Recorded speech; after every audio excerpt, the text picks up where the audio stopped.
Morning, students. In the last class, we have studied about reading techniques and how to improve our reading skills.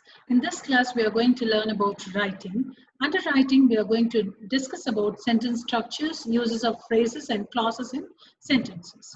Now, let us start. What are those things? Look at the two sets given below. Which set has sentences and which does not? First one. The first set, A is birds fly, B Taj Mahal is beautiful, C the ferocious cat frightened the tiny little mouse. So, and set 2, A flying birds, B the beautiful Taj Mahal, C the frightened little mouse. The examples in set 1, A to C, are considered sentences, but the ones in set 2, that is A to C, are not. Why do you think so? Why? What is the reason? Why first set is called sentences? Why second set is not called sentences? Why? What is the difference? Traditionally, generally we believe, a sentence is defined as a group of words with complete sense. However, those in set 2 also have complete sense, yet they are considered phrases and not sentences. So sentence is called complete sense. So in set 1 A to C are called sentences, but set 2 A to C are called only phrases. Why it is so? Let us see that. So we find sentences of varied length and complexity.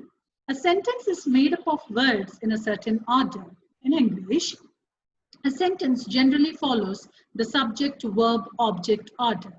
Words also combine to form phrases. Example, the frightened little mouse. So, in English, generally we follow, to make a sentence, we need to have subject-verb-object, whereas only those are called sentences. But see, in the first, birds fly, the Taj Mahal is beautiful, we have subject, verb, object. But whereas in set 2, flying birds, the beautiful Taj Mahal, we do not have subject, verb, object structure. So set 2 is called phrase. So now, the next unit of sentence is a clause. Now let us see what is a clause. We have studied phrase.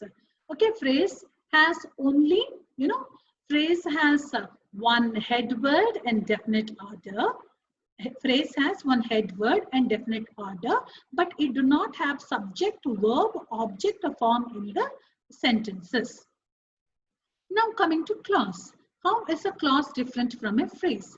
A clause consists of minimum 2 words, subject and a verb. In a clause, you can have at least it starts with minimum 2 words, one subject and one verb. And for sure, object will be there, but minimum subject plus verb will be there. Like in set 1A, birds fly. Birds is subject, fly is verb. So it can be called as, clause. But whereas in set 2, flying birds, it is not called a clause because it is called only a phrase. Why? Because maybe generally people think flying is a verb and birds are noun, but it's wrong. In this sentence, flying is called participle adjective. Participle adjectives look like verbs, but they are not verbs. These are, these participle adjectives end in ing and ed, but they are not called as verbs.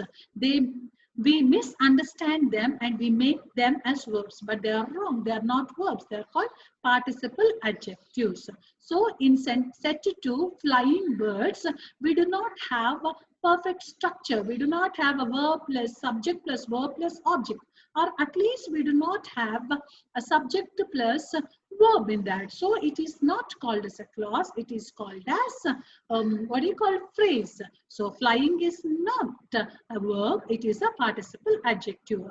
So now, so those group of words and phrases are not are phrases. They are called phrases, but not clauses. Now, a class can have any number of phrases. A class can have any number of phrases. So we said flying birds, the beautiful Taj Mahal, the frightened little mouse are all phrases. And a class can have any number of phrases in a sentence. Now let us see one example like 1C. The ferocious cat frightened the tiny little mouse. It is a sentence, it is a clause, and it has many phrases. So let us divide that. The ferocious cat is a noun phrase. Frightened is a verb phrase. The tiny little mouse is a noun phrase again. So there are different phrases in that clause. So like this, we have to learn when we are doing with the phrases and clauses. When we come to this particular thing, now we have task 16. Separate the following into two groups, phrases and clauses. Now, first one, mesmerizing quotes on life from social media. This is called a phrase because we did not have here subject verb object thing. So it is a phrase. The students are shouting. This is a clause. We have subject verb object in this sentence. Third, life-threatening diseases. It is not a clause. We do not have subject verb object here. It is a phrase. Gold prices has hit all-time high. It is a clause. And fifth one, an all-time favorite song. This is a phrase. Sixth, well-designed but badly executed welfare program. This is a clause. And seventh one, I wonder why. This is a clause. So task 15 is that. Now let us see dependent and independent clauses. A clause can be of two kinds, independent and dependent. An independent clause, name itself suggests that what is a dependent, what is an independent one. Name itself says that it can stand alone. Independent can stand alone and has a complete sense. Whereas a dependent clause, on the other hand, cannot stand alone and it depends on another clause for complete sense. Now let us have some examples here. I wore the shirt that I bought at the airport.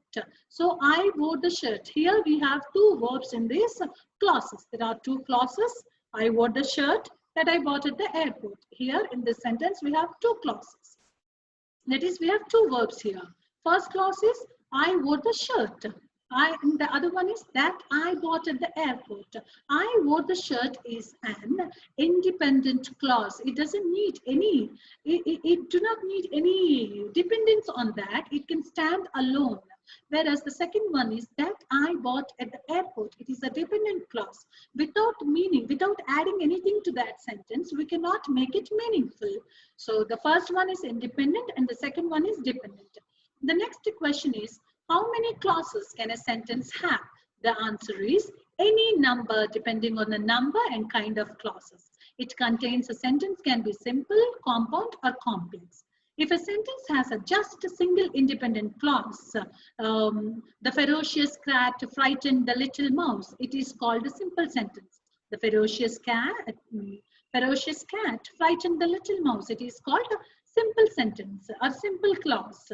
And one more, the students are shouting. It can be called a simple sentence. Sometimes a sentence can have two or more independent clauses. Like, I bought a shirt at the airport and I wore it yesterday. I bought a shirt at the airport, one clause. And the other one is, I wore it yesterday. It is a compound sentence. And the other one, if a sentence has a single independent clause and one or more dependent clauses, it is called a complex sentence. Like example, I wore a new shirt yesterday. This is one clause and this is an independent clause. Now we are going to see dependent clauses. That I had bought at the airport and had it altered at the railway station. So one independent clause and two dependent clause. We call it as a complex sentence. So these are dependent clauses and independent clauses. Sentence, phrase, clause, and clause again divided into dependent and independent clauses. Now let us see task 16 exercises. Classify the following sentences into simple, compound, and complex sentences. First one, I called up my brother and discussed our travel plans. This is complex sentence. And the teacher read out the names of winners of the cultural competition on stage. This is a simple sentence. The star player did not disappoint his fans as he scored 2 goals in yesterday's match. This is complex. Orcas, which are also known as killer whales, are extremely intelligent animals. This is a complex sentence.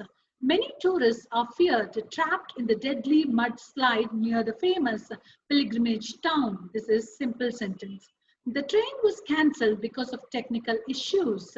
This is complex sentence. Though I did not believe in ghosts, the extraordinary events in our house made me approach the well-known paranormal investigators.